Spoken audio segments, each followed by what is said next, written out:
Saint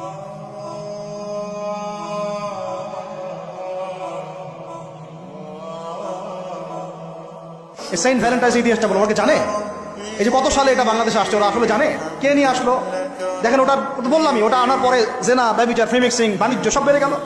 এটাকে কেন্দ্র করে কর্পোরেটরা এখন বাণিজ্য করতেছে।